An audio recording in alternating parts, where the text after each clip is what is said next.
ശാന്തി 28-11-25 പ്രഭാതമുരളി ബാബ്ദാദ മധുബൻ. ബാബു പറയുന്നു, മധുരമായ കുട്ടികളെ, ഇത് ഭൂൽ ഭുലയ്യയുടെ, അതായത് പുറത്തിറങ്ങുവാൻ കഴിയാത്ത വിധം സങ്കീർണമായ വഴികളുള്ള കളിയാണ്. നിങ്ങൾ അടിക്കടി ബാബയെ മറന്നു പോകുന്നു. നിശ്ചയബുദ്ധിയാകൂ, എങ്കിൽ ഈ കളിയിൽ കുടുങ്ങിപ്പോവുകയില്ല. ചോദ്യം: വിധി നിർണയത്തിൻ്റെ സമയത്തെ കാണവേ കുട്ടികളായ നിങ്ങളുടെ കർത്തവ്യം എന്താണ്? ഉത്തരം: നിങ്ങളുടെ കർത്തവ്യമാണ് തൻ്റെ പഠനത്തിൽ നല്ല രീതിയിൽ മുഴുകണം, മറ്റു കാര്യങ്ങളിലേക്ക് പോകാതിരിക്കണം. ബാബ നിങ്ങളെ നയനങ്ങളിൽ ഇരുത്തി കഴുത്തിലെ മാലയാക്കി കൂടെ കൊണ്ടുപോകും. ബാക്കി എല്ലാവർക്കും തൻ്റെതായ കണക്കുകൾ സമാപ്തമാക്കി പോവുക തന്നെ വേണം. ബാബ വന്നിരിക്കുന്നു സർവരെയും തന്നോടൊപ്പം വീട്ടിലേക്ക് കൊണ്ടുപോകുവാൻ. ഗീതം: ദൂരദേശത്ത് വസിക്കുന്നവൻ. ഓം ശാന്തി. ആത്മീയ പിതാവ് ആത്മീയ കുട്ടികൾക്ക് ഇരുന്ന് മനസ്സിലാക്കിച്ചു തരുന്നു. വിശേഷിച്ച് ഭാരതത്തിലും പൊതുവായി ലോകത്തിലും എല്ലാവരും വിശ്വത്തിൽ ശാന്തി ആഗ്രഹിക്കുന്നു. ഇപ്പോൾ ഇത് മനസ്സിലാക്കേണ്ടതാണ്. തീർച്ചയായും വിശ്വത്തിൻ്റെ അധികാരി തന്നെയാണ് വിശ്വത്തിൽ ശാന്തി സ്ഥാപിക്കുന്നത്. ഗോഡ് ഫാദറിനെ തന്നെയാണ് വിളിക്കുന്നത്, വന്ന് വിശ്വത്തിൽ ശാന്തി വ്യാപിപ്പിക്കൂ എന്ന്. ആരെയാണ് വിളിക്കേണ്ടത് എന്നതും പാവങ്ങൾക്ക് അറിയില്ല. മുഴുവൻ വിശ്വത്തിൻ്റെയും കാര്യമാണല്ലോ. മുഴുവൻ വിശ്വത്തിലും ശാന്തി ആഗ്രഹിക്കുന്നു. ഇപ്പോൾ ശാന്തിയുടെ ധാമം വേറെയാണ്. അവിടെ ബാബയും ആത്മാക്കളായ താങ്കളും വസിക്കുന്നു. ഇതും പരിധിയില്ലാത്ത ബാബ തന്നെയാണ് മനസ്സിലാക്കിച്ചു തരുന്നത്. ഇപ്പോൾ ഈ ലോകത്തിൽ അനേകം മനുഷ്യരുണ്ട്, അനേകം ധർമ്മങ്ങളുണ്ട്. ഒരു ധർമ്മം ഉണ്ടായിരുന്നു എങ്കിൽ ശാന്തി ഉണ്ടായിരുന്നേനെ എന്ന് പറയുന്നു. എല്ലാ ധർമ്മങ്ങളും ഒത്തുചേർന്ന് ഒന്നാവുക സാധ്യമല്ല. ത്രിമൂർത്തിയുടെ മഹിമയുമുണ്ട്. ത്രിമൂർത്തിയുടെ ചിത്രം വളരെ പേർ വയ്ക്കുന്നു. ബ്രഹ്മാവിലൂടെ സ്ഥാപന എന്നതും അറിയുന്നു. എന്തിൻ്റേതാണ്? കേവലം ശാന്തിയുടേത് മാത്രം ആയിരിക്കില്ല. ശാന്തിയുടെയും സുഖത്തിൻ്റെയും സ്ഥാപന ഉണ്ടാകുന്നു. ഈ ഭാരതത്തിൽ തന്നെ 5000 വർഷം മുമ്പ് എപ്പോഴാണോ ഇവരുടെ രാജ്യം ഉണ്ടായിരുന്നത്, അപ്പോൾ തീർച്ചയായും ബാക്കി എല്ലാ ജീവാത്മാക്കളും ജീവനെ, അതായത് ശരീരത്തെ ഉപേക്ഷിച്ച് തൻ്റെ വീട്ടിൽ പോയിട്ടുണ്ടാകും. ഇപ്പോൾ ഒരു ധർമ്മം, ഒരു രാജ്യം, ഒരു ഭാഷ ആഗ്രഹിക്കുന്നു. ഇപ്പോൾ കുട്ടികളായ നിങ്ങൾക്കറിയാം, ബാബ ശാന്തിയും സുഖവും സമ്പത്തും സ്ഥാപിച്ചു കൊണ്ടിരിക്കുന്നു. ഒരു രാജ്യവും തീർച്ചയായും ഇവിടെ തന്നെ ഉണ്ടാകുമല്ലോ. ഒരു രാജ്യത്തിൻ്റെ സ്ഥാപന നടന്നുകൊണ്ടിരിക്കുന്നു. ഇത് ഏതെങ്കിലും പുതിയ കാര്യമല്ല. അനേകം തവണ ഒരു രാജ്യം സ്ഥാപിതമായി. പിന്നെ അനേകം ധർമ്മങ്ങളുടെ അഭിവൃദ്ധി ഉണ്ടായി വൃക്ഷം വലുതാകുന്നു. പിന്നെ ബാബയ്ക്ക് വരേണ്ടി വരുന്നു. ആത്മാവ് തന്നെയാണ് കേൾക്കുന്നതും പഠിക്കുന്നതും. ആത്മാവിൽ തന്നെയാണ് സംസ്കാരമുള്ളത്. നമ്മൾ ആത്മാക്കൾ പല പല ശരീരങ്ങൾ ധാരണ ചെയ്യുന്നു. കുട്ടികൾക്ക് ഈ നിശ്ചയബുദ്ധി ആകുന്നതിലും വലിയ പ്രയത്നം തോന്നുന്നു. പറയുന്നു, ബാബ അടിക്കടി മറന്നു പോകുന്നു. ബാബ മനസ്സിലാക്കിച്ചു തരുന്നു, ഈ കളി ഭൂൽ ഭുലയ്യയുടേതാണ്. ഇതിൽ നിങ്ങൾ കുടുങ്ങിപ്പോയിരിക്കുന്നു. നമ്മൾ നമ്മുടെ വീട്ടിലേക്ക് അഥവാ രാജധാനിയിലേക്ക് എങ്ങനെ പോകും എന്നറിയില്ല. ഇപ്പോൾ ബാബ മനസ്സിലാക്കിച്ചു തന്നു. മുൻപ് യാതൊന്നും അറിയില്ലായിരുന്നു. ആത്മാവ് എത്ര കല്ല് ബുദ്ധിയായി മാറുന്നു. കല്ല് ബുദ്ധിയുടെയും പവിഴ ബുദ്ധിയുടെയും മഹിമയുള്ളത് ഭാരതത്തിൽ തന്നെയാണ്. കല്ല് ബുദ്ധികളായ രാജാക്കന്മാരും പവിഴ ബുദ്ധിയായ രാജാക്കന്മാരും ഇവിടെ തന്നെയാണുള്ളത്. പാരസ്നാഥന്റെ ക്ഷേത്രവുമുണ്ട്. ഇപ്പോൾ നിങ്ങൾക്കറിയാം, നമ്മൾ ആത്മാക്കൾ എവിടെ നിന്നാണ് പാർട്ട് അഭിനയിക്കാൻ വന്നത്. മുൻപ് ഒന്നും തന്നെ അറിയില്ലായിരുന്നു. ഇതിനെ പറയുന്നത് മുള്ളുകളുടെ കാട് എന്നാണ്. ഈ മുഴുവൻ ലോകവും മുള്ളുകളുടെ കാടാണ്. പുഷ്പങ്ങളുടെ പൂന്തോട്ടത്തിന് തീ പിടിച്ചോ എന്നൊരിക്കലും കേട്ടിട്ടുണ്ടാകില്ല. എപ്പോഴും കാടിനാണ് തീ പിടിക്കുന്നത്. ഇതും കാടാണ്. ഇതിന് തീർച്ചയായും തീ പിടിക്കേണ്ടതുണ്ട്. വൈക്കോൽ കൂനയ്ക്ക് തീ പിടിക്കണം. ഈ മുഴുവൻ ലോകത്തെയും വൈക്കോൽ കൂന എന്ന് പറയുന്നു. ഇപ്പോൾ കുട്ടികളായ നിങ്ങൾ ബാബയെ അറിഞ്ഞു കഴിഞ്ഞു. സന്മുഖത്തിരിക്കുന്നു. നിന്റെ കൂടെ ഇരിക്കും എന്നെല്ലാം പാടിയിരുന്നു. അതെല്ലാം സംഭവിച്ചുകൊണ്ടിരിക്കുന്നു. ഭഗവാൻ വാച തീർച്ചയായും പഠിക്കുമല്ലോ. ഭഗവാൻ വാച കുട്ടികളെ പ്രതി തന്നെ ആയിരിക്കുമല്ലോ. നിങ്ങൾക്കറിയാം ഭഗവാൻ പഠിപ്പിക്കുന്നു. ഭഗവാൻ ആരാണ്? നിരാകാരനായ ശിവനെ തന്നെയാണ് പറയുക. ഭഗവാൻ ശിവന്റെ പൂജയും ഇവിടെയാണ് ഉണ്ടാകുന്നത്. സത്യയുഗത്തിൽ പൂജയും മറ്റും ഉണ്ടാകുന്നില്ല, ഓർമ്മിക്കുന്നതുമില്ല. ഭക്തർക്ക് സത്യയുഗി രാജധാനിയുടെ ഫലം ലഭിക്കുന്നു. നിങ്ങൾ മനസ്സിലാക്കുന്നു, നമ്മളാണ് ഏറ്റവും കൂടുതൽ ഭക്തി ചെയ്തത്. അതിനാൽ നമ്മൾ തന്നെ ആദ്യം ബാബയുടെ അടുക്കൽ വന്നിരിക്കുന്നു. പിന്നെ നമ്മൾ തന്നെ രാജധാനിയിലേക്ക് വരും. അപ്പോൾ കുട്ടികൾ പൂർണ്ണമായും പുരുഷാർത്ഥം ചെയ്യേണ്ടതാണ് പുതിയ ലോകത്തിൽ ഉയർന്ന പദവി നേടാൻ. നമ്മൾ വേഗം പുതിയ വീട്ടിലേക്ക് പോകട്ടെ എന്ന് കുട്ടികൾക്ക് ആഗ്രഹമുണ്ടാകുന്നു. ആരംഭത്തിൽ തന്നെയാണ് പുതിയ വീട് ഉണ്ടായിരിക്കുക, പിന്നെ പഴയതായിക്കൊണ്ടിരിക്കും. വീട്ടിൽ കുട്ടികളുടെ വർധന ഉണ്ടായിക്കൊണ്ടിരിക്കും. കുട്ടികൾ, പേരക്കുട്ടികൾ, അവരുടെയും കുട്ടികൾ, അവരെല്ലാം പഴയ വീട്ടിൽ വരുമല്ലോ. പറയും, ഇത് നമ്മുടെ മുത്തച്ഛൻ്റെയും മുതുമുത്തച്ഛൻ്റെയും വീടാണ് എന്ന്. പിന്നീട് വരുന്നവരും ധാരാളം ഉണ്ടായിരിക്കുമല്ലോ. എത്ര ശക്തമായി പുരുഷാർത്ഥം ചെയ്യുമോ അപ്പോൾ പുതിയ വീട്ടിൽ വരും. പുരുഷാർത്ഥത്തിനുള്ള യുക്തി ബാബ വളരെ സഹജമായി മനസ്സിലാക്കിച്ചു തരുന്നു. ഭക്തിയിലും പുരുഷാർത്ഥം ചെയ്യുന്നുവല്ലോ. വളരെയധികം ഭക്തി ചെയ്യുന്നവരുടെ പേര് പ്രശസ്തമായിരിക്കും. പല ഭക്തരുടെയും സ്റ്റാമ്പും ഇറക്കുന്നു. ജ്ഞാനത്തിന്റെ മാലയെക്കുറിച്ച് ആർക്കും അറിയില്ല. ആദ്യം ജ്ഞാനമാണ്, പിന്നീടാണ് ഭക്തി. ഇത് കുട്ടികളായ നിങ്ങളുടെ ബുദ്ധിയിലുണ്ട്. പകുതി സമയം ജ്ഞാനമാണ്. സത്യയുഗവും ത്രേതായും. ഇപ്പോൾ കുട്ടികളായ നിങ്ങൾ നോളജ് ഫുൾ ആയിക്കൊണ്ടിരിക്കുന്നു. ടീച്ചർ സദാ ഫുൾ നോളജ് ഉള്ളയാളായിരിക്കും. സ്റ്റുഡൻസ് നമ്പർ വാറായി മാർക്ക് നേടുന്നു. ഇതാണ് പരിധിയില്ലാത്ത ടീച്ചർ.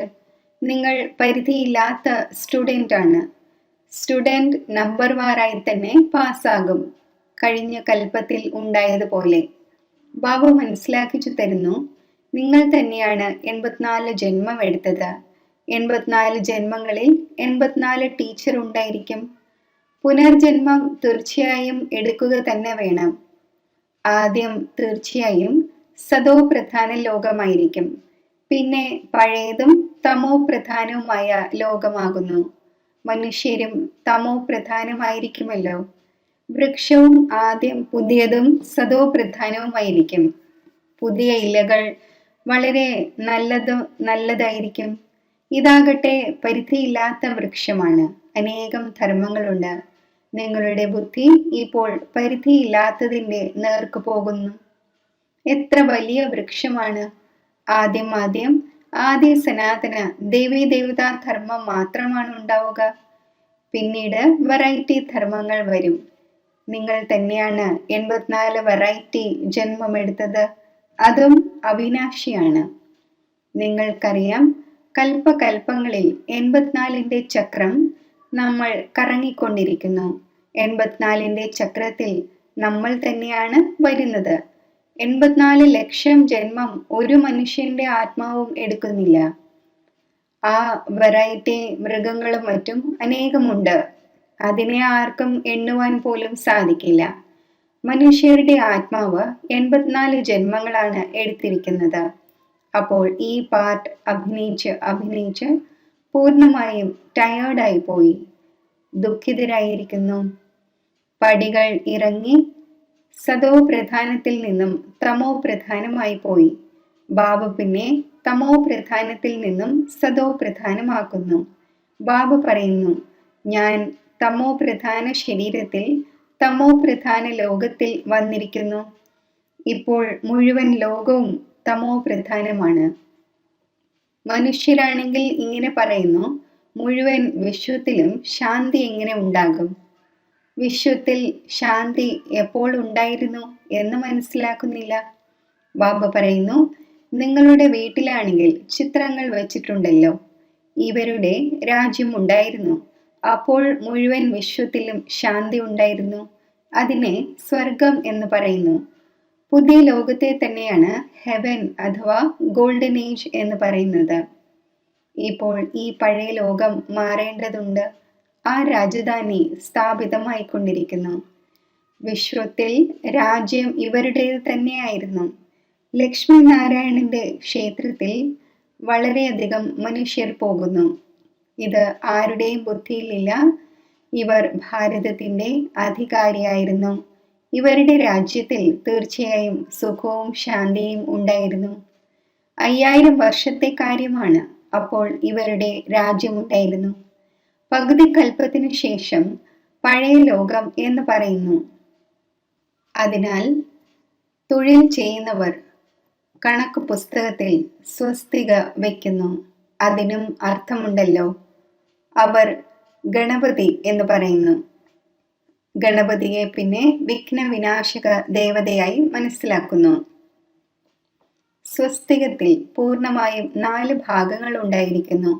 ഇതെല്ലാം ഭക്തി മാർഗമാണ്. ഇപ്പോൾ ദീപാവലി ആഘോഷിക്കുന്നു. വാസ്തവത്തിൽ സത്യമായ ദീപാവലി ഓർമ്മയുടെ യാത്ര തന്നെയാണ്. അതിലൂടെ ആത്മാവിന്റെ ജ്യോതി 21 ജന്മങ്ങളിലേക്ക് ജ്വലിക്കുന്നു. വളരെയധികം സമ്പാദ്യമുണ്ടാകുന്നു. കുട്ടികളായ നിങ്ങൾക്ക് വളരെയധികം സന്തോഷമുണ്ടാകേണ്ടതാണ്. ഇപ്പോൾ നിങ്ങളുടെ പുതിയ കണക്ക് ആരംഭിക്കുന്നു.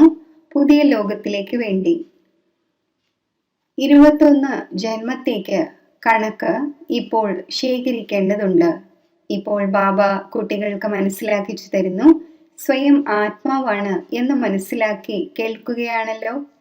ആത്മാവാണ് എന്ന് മനസ്സിലാക്കി കേൾക്കുകയാണെങ്കിൽ സന്തോഷവും ഉണ്ടായിരിക്കും.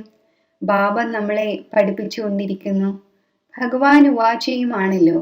ഭഗവാൻ ഒന്നേ ഉള്ളൂ. തീർച്ചയായും ആ ഒന്ന് വന്ന് ശരീരം സ്വീകരിക്കുന്നുണ്ടാകും. അപ്പോഴാണ് ഭഗവാൻ ഉവാച എന്ന് പറയുന്നത്. ഇതും ആർക്കും അറിയില്ല.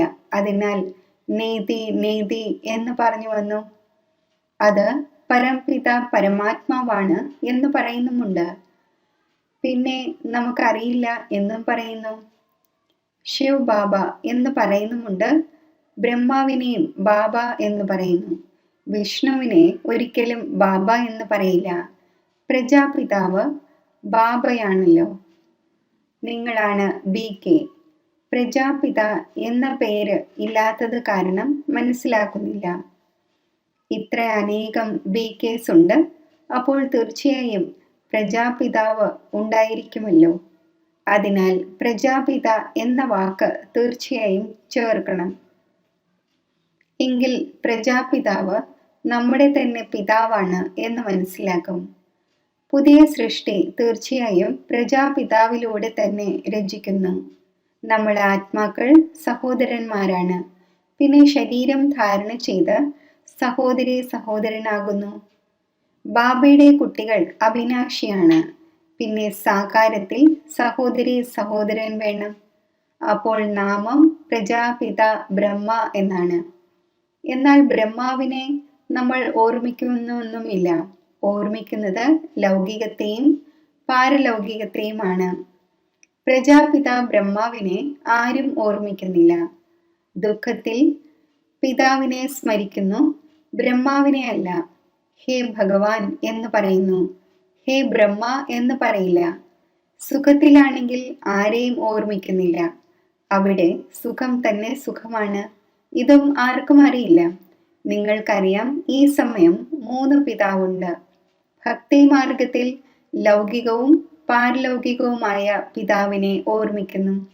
സത്യയുഗത്തിൽ കേവലം ലൗകികത്തെയാണ് ഓർമ്മിക്കുന്നത്. സംഗമത്തിൽ മൂന്നിനെയും ഓർമ്മിക്കുന്നു. ലൗകികവുമുണ്ട്, എന്നാൽ അത് പരിധിയുള്ള പിതാവാണ് എന്നറിയുന്നു. ആ ഒന്നിലൂടെ പരിധിയുള്ള സമ്പത്ത് ലഭിക്കുന്നു. ഇപ്പോൾ നമുക്ക് പരിധിയില്ലാത്ത പിതാവിനെ ലഭിച്ചിരിക്കുന്നു. അതിലൂടെ പരിധിയില്ലാത്ത സമ്പത്ത് ലഭിക്കുന്നു. ഇത് വിവേകത്തിന്റെ കാര്യമാണ്. ഇപ്പോൾ പരിധിയില്ലാത്ത ബാബ ബ്രഹ്മാവിന്റെ ശരീരത്തിൽ വന്നിരിക്കുന്നു, കുട്ടികളായ നമുക്ക് പരിധിയില്ലാത്ത സുഖം നൽകാൻ. ആ ഒന്നിൻ്റേതാകുന്നതിലൂടെ നമ്മൾ പരിധിയില്ലാത്ത സമ്പത്ത് നേടുന്നു. ഇത് ദാദയുടെ, അതായത് മുത്തച്ഛന്റെ സമ്പത്ത് ലഭിക്കുന്നത് പോലെയാണ് ബ്രഹ്മാവിലൂടെ.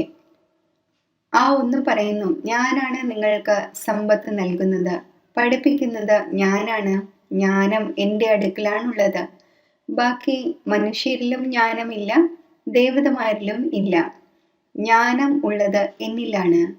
അത് ഞാൻ കുട്ടികളായ നിങ്ങൾക്ക് നൽകുന്നു. ഇതാണ് ആത്മീയ ജ്ഞാനം. നിങ്ങൾക്കറിയാം, ആത്മീയ പിതാവിലൂടെ നമുക്ക് ഈ പദവി ലഭിക്കുന്നു. ഇങ്ങനെയെല്ലാം വിചാരസാഗരമഥനം ചെയ്യേണ്ടതാണ്. മനസ്സിനെ ജയിച്ചുവെങ്കിൽ ജയിച്ചു, മനസ്സിനോട് തോറ്റുവെങ്കിൽ തോറ്റു എന്ന് മഹിമയുമുണ്ട്. വാസ്തവത്തിൽ പറയേണ്ടത് മായയുടെ മേൽ ജയം എന്നാണ്. കാരണം മനസ്സിനെ അല്ല ജയിക്കപ്പെടുന്നത്. മനുഷ്യർ പറയുന്നു, മനസ്സിന് ശാന്തി എങ്ങനെ ഉണ്ടാകും എന്ന്. ബാബ പറയുന്നു, മനസ്സിന് ശാന്തി വേണം എന്ന് ആത്മാവ് എങ്ങനെ പറയും? ആത്മാവാണെങ്കിൽ ശാന്തിധാമത്തിൽ വസിക്കുന്ന ഒന്നാണ്. ആത്മാവ് എപ്പോൾ ശരീരത്തിൽ വരുന്നു അപ്പോൾ കാര്യങ്ങൾ ചെയ്യുവാൻ തുടങ്ങുന്നു. ബാബ പറയുന്നു, നിങ്ങൾ ഇപ്പോൾ സ്വധർമ്മത്തിൽ സ്ഥിതി ചെയ്യൂ, സ്വയം ആത്മാവാണ് എന്ന് മനസ്സിലാക്കൂ. ആത്മാവിൻ്റെ സ്വധർമ്മം ശാന്തിയാണ്. ബാക്കി ശാന്തി എവിടെ അന്വേഷിക്കും? ഇതിനെക്കുറിച്ച് റാണിയുടെ മാലയുടെയും ഉദാഹരണമുണ്ട്. സന്യാസിമാർ ഉദാഹരണം നൽകുന്നു, പിന്നെ സ്വയം കാട്ടിൽ പോയി ശാന്തി അന്വേഷിക്കുന്നു. ബാബ പറയുന്നു, ആത്മാക്കളായ നിങ്ങളുടെ ധർമ്മം തന്നെ ശാന്തിയാണ്. ശാന്തിധാമം നിങ്ങളുടെ വീടാണ്. അവിടെ നിന്നും പാട്ട് അഭിനയിക്കുവാനായി നിങ്ങൾ വരുന്നു. ശരീരത്തിലൂടെ പിന്നെ കർമ്മം ചെയ്യേണ്ടി വരുന്നു. ശരീരത്തിൽ നിന്നും വേർപെടുമ്പോൾ നിശബ്ദത ഉണ്ടാകുന്നു. ആത്മാവ് പോയി രണ്ടാമതൊരു ശരീരം എടുത്തു. പിന്നെ എന്തിന് വ്യാകുലപ്പെടണം? തിരിച്ചു വരികയില്ല. എന്നാൽ മോഹം ശല്യം ചെയ്യുന്നു. അവിടെ നിങ്ങളെ മോഹം ശല്യം ചെയ്യുകയില്ല. അവിടെ 5 വികാരങ്ങൾ ഉണ്ടായിരിക്കുന്നില്ല. രാവണ രാജ്യമേ ഇല്ല. അത് രാമരാജ്യമാണ്. എപ്പോഴും രാവണ രാജ്യമാണ് എങ്കിൽ പിന്നെ മനുഷ്യർ ക്ഷീണിച്ചു പോകുമായിരുന്നു. ഒരിക്കലും സുഖം കാണുവാൻ സാധിക്കില്ല. ഇപ്പോൾ നിങ്ങൾ ആസ്തികരായിരിക്കുന്നു, ത്രികാലദർശിയുമായിരിക്കുന്നു. മനുഷ്യർ ബാബയെ അറിയുന്നില്ല, അതിനാൽ നാസ്തികർ എന്ന് പറയുന്നു. ഇപ്പോൾ കുട്ടികളായ നിങ്ങൾക്കറിയാം, ഈ ശാസ്ത്രങ്ങളും മറ്റും പാസ്റ്റായി കഴിഞ്ഞിരിക്കുന്നു. ഇതെല്ലാം ഭക്തി മാർഗമാണ്. ഇപ്പോൾ നിങ്ങൾ ജ്ഞാനമാർഗത്തിലാണ്. ബാബ കുട്ടികളായ നിങ്ങളെ എത്ര സ്നേഹത്തോടെ നയനങ്ങളിൽ ഇരുത്തി കൊണ്ടുപോകുന്നു. കഴുത്തിലെ മാലയാക്കി സർവരെയും കൊണ്ടുപോകുന്നു. എല്ലാവരും വിളിക്കുന്നുമുണ്ട്. ആരാണോ കാമചിതയിലിരുന്ന് കറുത്തുപോയത് അവരെ ജ്ഞാനചിതയിലിരുത്തി കർമ്മക്കണക്കുകൾ സമാപ്തമാക്കിച്ച് തിരികെ കൊണ്ടുപോകുന്നു. ഇപ്പോൾ നിങ്ങൾക്ക് പഠനവുമായാണ് കാര്യം. മറ്റു കാര്യങ്ങളിലേക്ക് എന്തിനു പോകണം? എങ്ങനെ മരിക്കും? എന്തുണ്ടാകും? ഇങ്ങനെയുള്ള കാര്യങ്ങളിൽ നമ്മൾ എന്തിനു പോകണം? ഇത് വിധി നിർണയത്തിൻ്റെ സമയമാണ്. എല്ലാ കണക്കുകളും സമാപ്തമാക്കി തിരികെ മടങ്ങും. ഈ പരിധിയില്ലാത്ത ഡ്രാമയുടെ രഹസ്യം കുട്ടികളായ നിങ്ങളുടെ ബുദ്ധിയിലുണ്ട്. മറ്റാരും അറിയുന്നില്ല. കുട്ടികൾ അറിയുന്നു, നമ്മൾ ബാബയുടെ അടുക്കൽ കൽപ്പം തോറും വരുന്നു പരിധിയില്ലാത്ത സമ്പത്ത് നേടാൻ. നമ്മൾ ജീവാത്മാക്കളാണ്. ബാബയും ദേഹത്തിൽ വന്ന് പ്രവേശിച്ചിരിക്കുന്നു. ബാബ പറയുന്നു, ഞാൻ സാധാരണ ശരീരത്തിൽ വരുന്നു. ഇദ്ദേഹത്തിനും ഇരുന്ന് മനസ്സിലാക്കിച്ചു കൊടുക്കുന്നു, നീ തൻ്റെ ജന്മങ്ങളെ അറിയുന്നില്ല. കുട്ടികളെ, ദേഹി അഭിമാനിയാകൂ, ബാബയെ ഓർമ്മിക്കൂ എന്ന് മറ്റാർക്കും പറയുവാൻ സാധിക്കില്ല. ശരി, മധുരമായ സിഖിലതെ കുട്ടികൾക്ക് മാതാവും പിതാവുമായ ബാബ്ദാദയുടെ സ്നേഹസ്മരണകൾ. Good morning. ആത്മീയ അച്ഛൻ്റെ ആത്മീയ കുട്ടികൾക്ക് നമസ്തേ. ധാരണയ്ക്കുള്ള മുഖ്യസാരം: ഓർമ്മയുടെ യാത്രയിലിരുന്ന് സത്യമായ ദീപാവലി ദിവസവും ആഘോഷിക്കണം. തൻ്റെ പുതിയ കണക്ക് 21 ജന്മത്തേക്ക് ശേഖരിക്കണം. ഡ്രാമയുടെ രഹസ്യത്തെ ബുദ്ധിയിൽ വച്ച് പഠനമല്ലാതെ മറ്റൊരു കാര്യത്തിലും പോകരുത്. എല്ലാ കണക്കുകളും സമാപ്തമാക്കണം. വരദാനം: ആത്മീയതയുടെ സ്ഥിതിയിലൂടെ വ്യർത്ഥ കാര്യങ്ങളുടെ സ്റ്റോക്ക് ഇല്ലാതാക്കുന്ന സന്തോഷത്തിൻ്റെ ഖജനാവുകളാൽ സമ്പന്നരായി ഭവിക്കട്ടെ. ആത്മീയതയുടെ സ്ഥിതിയിലൂടെ വ്യർത്ഥ കാര്യങ്ങളുടെ സ്റ്റോക്കിനെ സമാപ്തമാക്കൂ. ഇല്ലെങ്കിൽ അന്യോന്യം അവഗുണങ്ങളുടെ വർണ്ണന ചെയ്തുകൊണ്ട് രോഗത്തിൻ്റെ ജേംസ് വായുമണ്ഡലത്തിൽ വ്യാപിപ്പിച്ചുകൊണ്ടിരിക്കും. ഇത് കാരണം അന്തരീക്ഷം പവർഫുൾ ആവുകയില്ല. താങ്കളുടെ അടുക്കൽ അനേകം ഭാവങ്ങളോടുകൂടി അനേകം ആത്മാക്കൾ വരും. എന്നാൽ താങ്കളുടെ ഭാഗത്തു നിന്നും ശുഭഭാവനയുടെ കാര്യങ്ങൾ മാത്രം എടുക്കണം. ഇത് ഉണ്ടാകുന്നത് സ്വയം തൻ്റെ അടുക്കൽ സന്തോഷത്തിൻ്റെ കാര്യങ്ങളുടെ സ്റ്റോക്കിൻ്റെ ശേഖരണം ഉണ്ടായിരിക്കുമ്പോഴാണ്. അഥവാ ഹൃദയത്തിൽ ആരെയെങ്കിലും പ്രതി ഏതെങ്കിലും വ്യർത്ഥ കാര്യങ്ങൾ ഉണ്ടായിരിക്കുമെങ്കിൽ, എവിടെ കാര്യങ്ങൾ ഉണ്ടോ അവിടെ ബാബയല്ല പാപമാണ് ഉള്ളത്. സ്ലോഗൻ: സ്മൃതിയുടെ സ്വിച്ച് ഓൺ ആയിരിക്കുമെങ്കിൽ മോഡ് ഓഫ് ആവുക സാധ്യമല്ല. അവ്യക്ത സൂചന: അശരീരിയുടെയും വിദേഹി സ്ഥിതിയുടെയും അഭ്യാസം വർദ്ധിപ്പിക്കൂ. ആര് എത്ര തന്നെ ബിസിയായാലും അത്രയും തന്നെ അവർ ഇടയ്ക്കിടയ്ക്ക് ഈ അഭ്യാസം ചെയ്യേണ്ടത് ആവശ്യമാണ്. പിന്നെ സേവനത്തിൽ ഇടയ്ക്കിടയ്ക്ക് ഏതൊരു ക്ഷീണമാണോ ഉണ്ടാകുന്നത്, ഇടയ്ക്ക് എന്തെങ്കിലുമൊക്കെ പരസ്പരം ചഞ്ചലത ഉണ്ടാകുന്നത്, അത് ഉണ്ടാവുകയില്ല. ഒരു സെക്കൻഡിൽ വേറിടുന്നതിൻ്റെ അഭ്യാസം ഉണ്ടായിരിക്കുമെങ്കിൽ ഏതൊരു കാര്യം ഉണ്ടായാലും ഒരു സെക്കൻഡിൽ തൻ്റെ അഭ്യാസത്തിലൂടെ ഈ കാര്യങ്ങളിൽ നിന്നും ദൂരെയാകും. ചിന്തിച്ചു, നടന്നു, യുദ്ധം ചെയ്യേണ്ടി വരില്ല. ഓം ശാന്തി.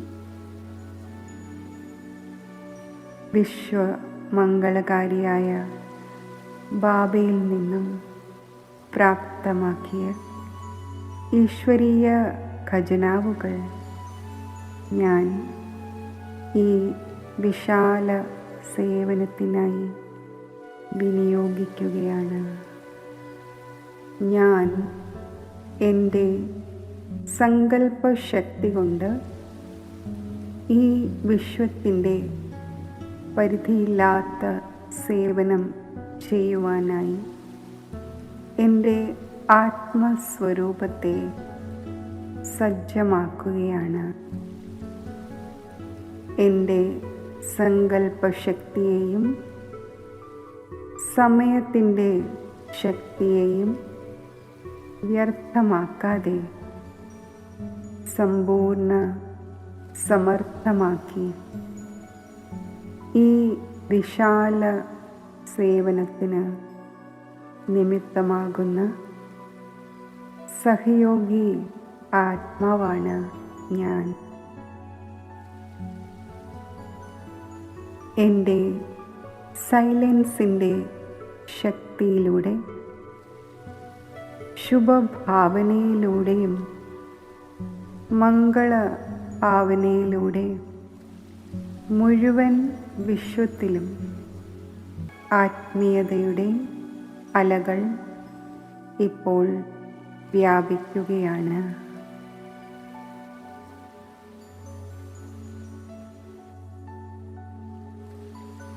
സന്തോഷത്തിൻ്റെ അലകൾ എന്നിൽ നിന്നും മുഴുവൻ വിശ്വത്തിലേക്കും വ്യാപിക്കുകയാണ്.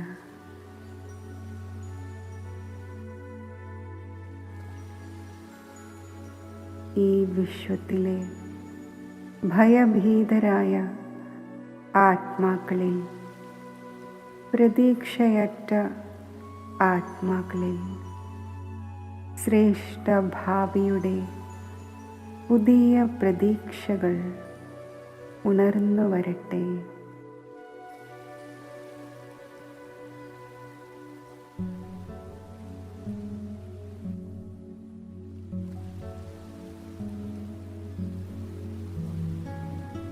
അവരിലെ ഭയഭീതികൾ അകലട്ടെ, നിരാശകൾ നീങ്ങട്ടെ, സന്തോഷത്തിൻ്റെ അലകൾ അവരിൽ ഉൽപ്പന്നമാകട്ടെ.